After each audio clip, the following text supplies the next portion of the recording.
स्थानिक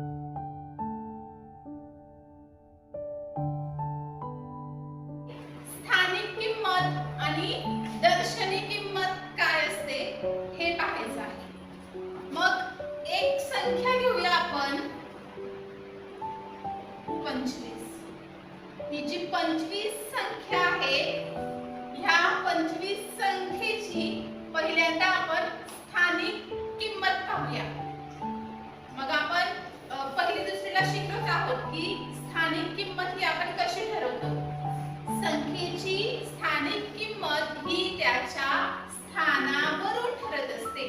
मग तो अंक एकक स्थानावर आहे की तो दशक स्थानावर आहे, त्यावरून त्या अंकाची स्थानिक किंमत ठरत असते। मग मी एका अंकाला अंडरलाईन करते आणि या अंकाची स्थानिक किंमत मला ठरवायची आहे। मग मी या अंकाची स्थानिक किंमत कशी ठरवणार, तर त्या अंकाच्या स्थानावरून मी त्याची स्थानिक किंमत ठरवणार। मग ज्या अंकाच्या खाली रेष ओढलेली आहे त्या अंकाची स्थानिक किंमत येणार 20, कारण तो अंक दशक स्थानावर आहे। मग दशक स्थानावर तो अंक असल्यामुळे त्याची स्थानिक किंमत येणार 20। 5ची आपल्याला जर स्थानिक किंमत काढायची असेल तर त्याचं स्थान आहे एककाचं। 5चं स्थान जर एकक असेल, एकक स्थानावर असल्यामुळे 5ची स्थानिक किंमत येणार 5। तर मग ही झाली आपली स्थानिक किंमत, कारण ही स्थानिक किंमत जी आहे ती त्याच्या स्थानावरून ठरवली जाते। मग जर दशक स्थानावर अंक असेल तर त्याची किंमत येणार 20।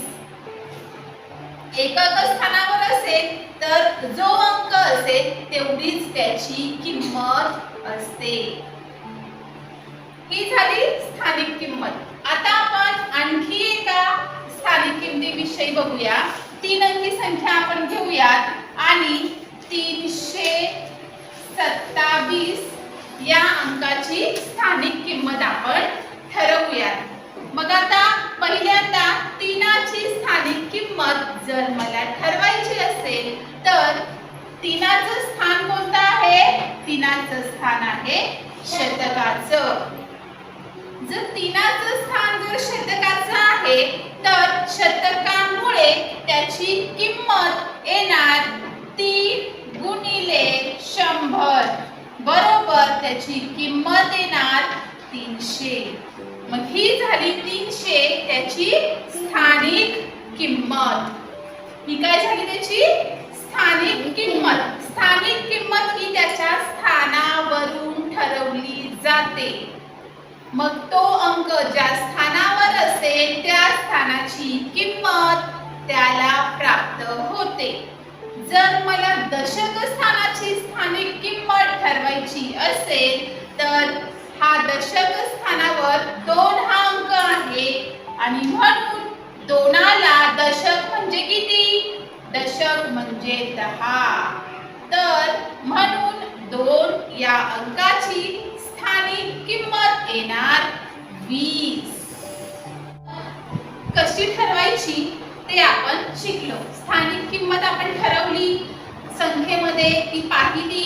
आता आपण दर्शनी किंमत ठरवूया। दर्शनी किंमत आपल्याला कशी ठरवायची। मग दर्शनी किंमत आपण कशी ठरवतो, दर्शन म्हणजे काय, जी गोष्ट आपल्याला दर्शन घेतल्याबरोबर म्हणजे पाहिल्याबरोबर जशी दिसते ती झाली संख्येची दर्शनी किंमत। स्थानिक किंमत आपण पाहिली, आता आपण दर्शनी किमतीकडे जाऊयात। दर्शनी किंमत म्हणजे जी गोष्ट आपल्याला पाहिल्याबरोबर जशी दिसते ती वाचणे, तिचं वाचन करणे। मग जर आता ह्या 3 या अंकाच्या खाली मी रेष ओढलेली आहे, जर 3 या अंकाची आपल्याला दर्शनी किंमत पाहिजे आहे तर त्याच्यामध्ये जी दिसताना काय दिसते मग 3 दिसते. म्हणून या अंकाची दर्शनी किंमत झाली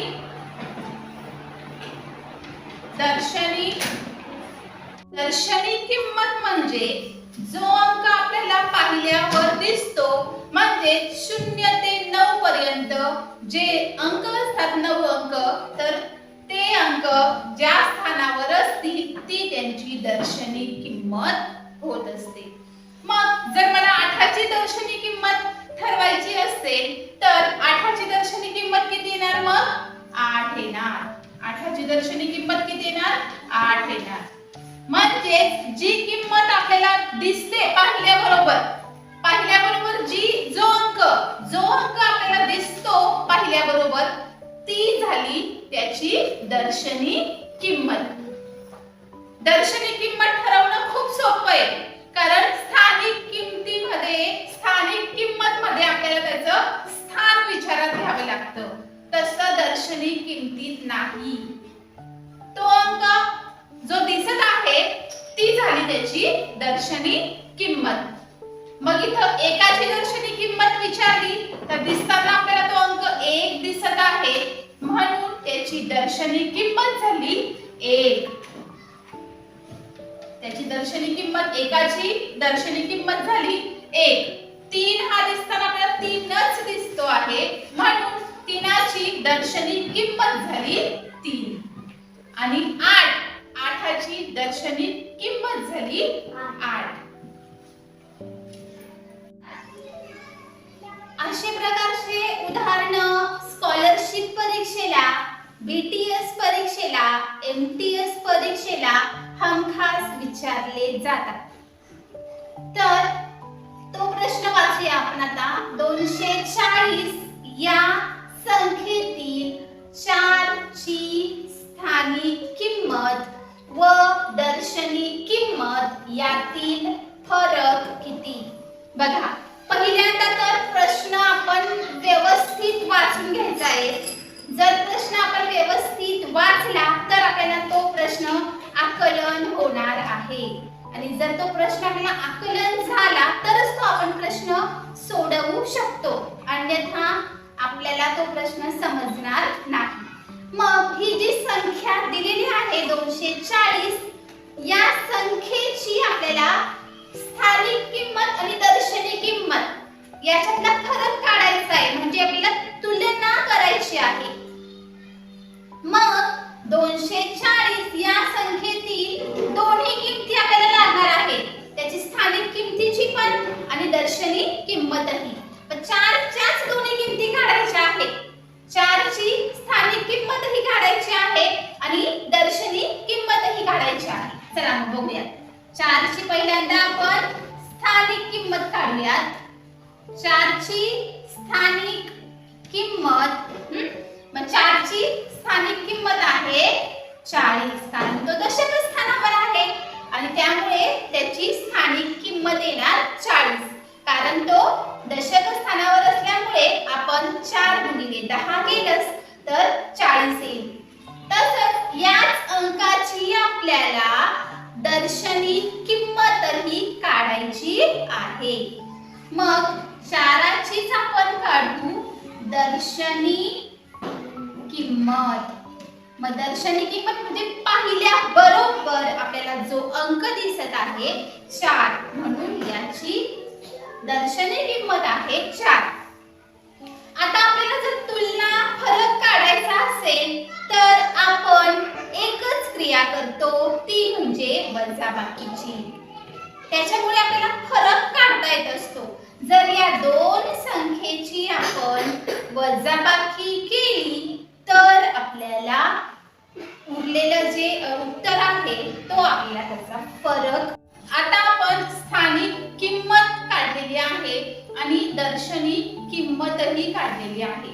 जर आपल्याला याचा फरक काढायचा असेल तर स्थानिक किंमतीतून दर्शनी किंमत आपल्याला कमी करावी लागेल. जर याच्यातून आपण ही किंमत कमी केली तर आपल्याला याचा फरक मिळेल. चला तर मग 40 वजा 4 बरोबर आले 36. मग यांची स्थानिक किंमत व दर्शनी किंमत यातला फरक आपल्याला आलेला आहे 36. तर अशा प्रकारे ह्या गणिताची मांडणी करून या गणिताचं उत्तर आपल्याला काढायचं असतं. आता पुढचं उदाहरण आपण पाहूयात. 802 या संख्येतील 8 व 2 या अंकाच्या स्थानिक किमतीची बेरीज किती? हे गणित आहे आणि या गणितामध्येही आपल्याला स्थानिक किंमत आणि दर्शनी किंमत पाहायची आहे. तर 802 या संख्येतील 8 व 2 या अंकाच्या स्थानिक किमतीची बेरीज किती? म्हणजे या दोन्ही अंकांची आपल्याला एकच किंमत काढायची आहे, एकाच प्रकाराची, ती म्हणजे स्थानिक किमतीची. दर्शनी किंमत इथे आपल्याला विचारलेली नाही, त्याच्यामुळे 8ची स्थानिक किंमत आहे, 8ची स्थानिक किंमत आहे 800 आणि 2 या अंकाची स्थानिक किंमत काय आहे? तर बघा, 2 या अंकाची स्थानिक किंमत आहे 2, कारण हा एकक घरात आहे, हा शतकाच्या घरात आहे. आता यांची आपल्याला बेरीज करायची आहे. मग जर आपण यांची बेरीज केली, 800 अधिक 2 बरोबर यांची बेरीज होते 802. तर अशा प्रकारे हे गणित आपल्याला सोडवता येईल. आपल्याला काय विचारलंय पाहूयात. 677 या संख्येतील 7च्या स्थानिक किमतींचा गुणाकार किती? आता आपल्याला या संख्येमध्ये 2 7 दिसत आहेत.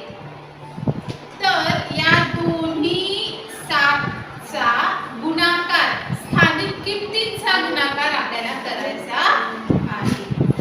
मग पहा, हा जो 7 आहे तो दशक स्थानावर आहे आणि हा जो 7 आहे तो एकक स्थानावर आहे. मग यांच्या स्थानिक किमतीचा गुणाकार आपल्याला करावा लागणार आहे. मग हा दशक स्थानाचा जो 7 आहे, हा जो दशक स्थानाचा जो 7 आहे त्याची किंमत आहे 70. दशक स्थानच्या अंकाची स्थानिक किंमत आहे 70 आणि हा जो एकक स्थानावर जो 7 आहे त्याची किंमत एकक असल्यामुळे 7च असणार आहे. मग त्याच्यामुळे यांचा करायचा आहे आपल्याला गुणाकार. इथे आपल्याला गुणाकार विचारलेला आहे म्हणून आपण गुणाकार करणार आहोत. जर तिथे आपल्याला बेरीज विचारली असती किंवा बेरीज करायला सांगितलं असतं तर बेरीज केली असती, परंतु या उदाहरणात आपल्याला गुणाकार विचारलेला आहे म्हणून गुणाकाराची क्रिया आपल्याला करावी लागणार आहे. जी क्रिया केली असेल ती क्रिया करायची. वजाबाकी विचारली असेल वजाबाकी करूयात, बेरीज विचारली असेल बेरीज करूयात. इथं गुणाकार दिला आहे म्हणून गुणाकार करायचा आहे. त्यामुळे गणित व्यवस्थित वाचायचं आहे की आपल्याला क्रिया कोणती करायची आहे. जर गुणाकाराची क्रिया विचारलेली आहे तर इथं आपण यांचा गुणाकार करूया. आता पहिल्यांदा 7ने एककाला गुणायचं आहे आणि मग 7ने दशकाला गुणायचं आहे. मग कुठल्याही संख्येने शून्याला जर गुणलं तर हे नेहमी 0 येत असतं. मग 7 गुणिले 0 बरोबर 0. आता 7ने 7ला गुणायचं आहे म्हणजे 7चा पाढा 7 पर्यंत गुणावायचा आहे. मग 7 7 49. मग 990. मग जर